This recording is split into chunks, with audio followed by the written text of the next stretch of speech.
Well, ladies and gentlemen, we had a pretty serious situation that broke earlier this morning when it comes to Sony and them apparently having a situation where they're hacked and ransomware is involved. And it looks like this, of course, could have a lot to do when it comes to Sony's internal plans, maybe for PlayStation or other areas, but also maybe with customer data. There's a lot of unknowns right now, but I figure we go over what we know here today. So if you guys enjoy this video, make sure to hit the like button and subscribe if you're new to the Small Wave Plus channel. Let's head over here to the source. Again, this is an ongoing situation right now, as we're still kind of waiting to hear an update from Sony, and apparently, I guess, a deadline here that's been put forward by this group. Now, this is being covered and was brought to light by cybersecurityconnect.com. And they say relative ransomware newcomers have claimed to have succeeded in what could be a devastating ransomware attack on global entertainment giant Sony. And we could see the message here.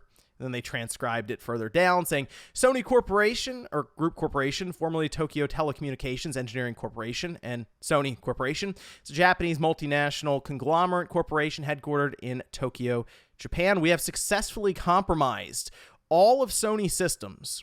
We won't ransom them. We will sell the data due to Sony not wanting to pay. Data is for sale. We are selling it, all caps.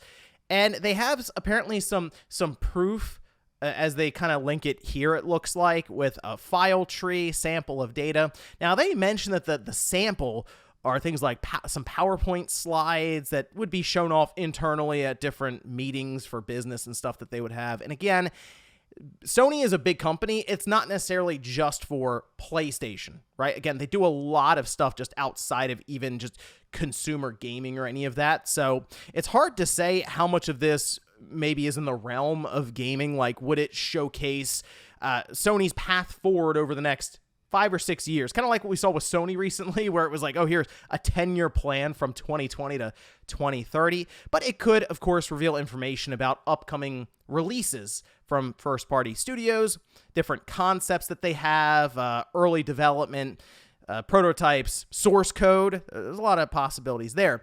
The other part of this, though, could be customer data, and that is the one that would be the most alarming, as obviously that means credit card information that's stored on the PlayStation Network could, of course, then be exposed and sold off, or apparently they have a deadline where September 28th rolls around and they might just release it.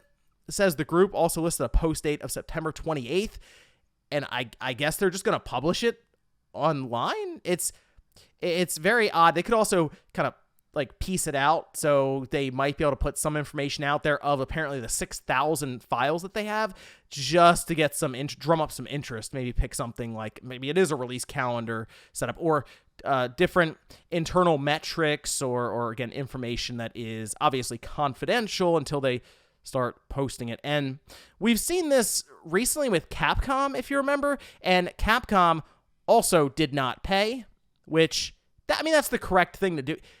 If you pay one of these groups, like, because generally it's millions and millions of dollars, right?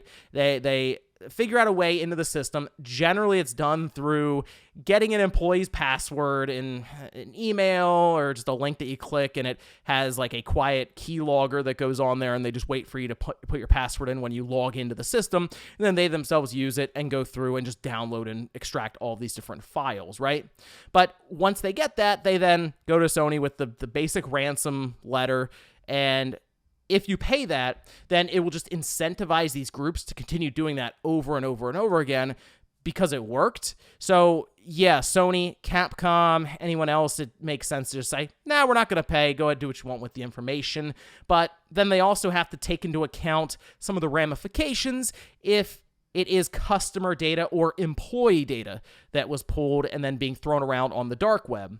So, as I mentioned, Capcom just went through this, right? And they didn't pay it, and the information was just posted online. Good chunk of it. That's how we knew that certain games were coming out, because they just, like, their release calendar was just thrown online, and that was it. But Sony has gone through this. You remember in 2011, Sony had to warn that the names and addresses and other personal data of about 77 million people with accounts on its PlayStation Network have been stolen. If you remember, this was when PlayStation Network went down for like a good part of a month. They just that was it. They just pulled it down. And then they ended up giving out games, I think, and it was a whole disaster. And I have to imagine that Sony ramped up their security, but having this now happen again, not a great look, although it's hard to ramp up security when you just have a single employee get a bit loose with one of the clicks in an email or something, and then their password gets picked up, and it's kind of it. Although 6,000 files, I do question what exactly they have then, because it seems like a very small amount. Usually you hear about terabytes of information being stolen, right? And then you're like, oh wow, okay, that feels like a lot. But in this case, it's Java files and HTML files and like 6,000 of them. It doesn't feel like a ton. And the fact that they are showcasing screenshots of an internal login page, which it's probably just to show, hey, yeah, we went through this to get there, and then a PowerPoint presentation outlining test bench details. It's like, okay, I guess, sure. But information like this, it's hard to say how bad this is until they just release it or it sells, and then people start getting those emails about things getting randomly signed up for, where your credit card somehow gets out there and you got to go through the whole process of canceling, and this is the whole thing there. Or if just things start getting charged to your PlayStation account randomly. I went through that actually last year. That was a whole thing. But it's something that we're going to have to keep an eye on here, obviously, to see if Sony responds in any way, specifically if they can address early on, because they want to figure a lot of stuff out before they go public with the information and say, yes, there was an incident where we had a security breach, because if they don't have all the details about what was affected, then if they put that out there without saying, but it had nothing to do with our customer information. If you remember, Capcom had to come out and say that. You're going to get a lot of panic, frustration, obviously, because there's a lot of unknowns then. So I don't think Sony is going to respond until they gather all of that information, how this security breach exactly happened and what they can do to address it from there. Capcom, I remember, did talk quite a bit about it after they had gathered all of the facts and everything, and then also talked about being in contact with an agency to figure everything out from there, how it happened, and the people who did it.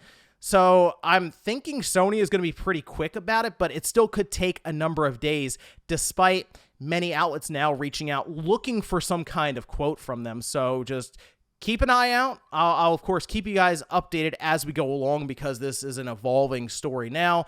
And I'm thinking sometime this week in Newswave, I'll have hopefully the response from Sony, and hopefully they just say, yeah, you know what, they got some internal slides, some information here and there around our plans in the future, and nothing about employee information and customer data being stolen. But let me know what you guys think about all this down below, and of course, stay tuned, Newswave and all of that. Hopefully we get that update and I can fill you guys in.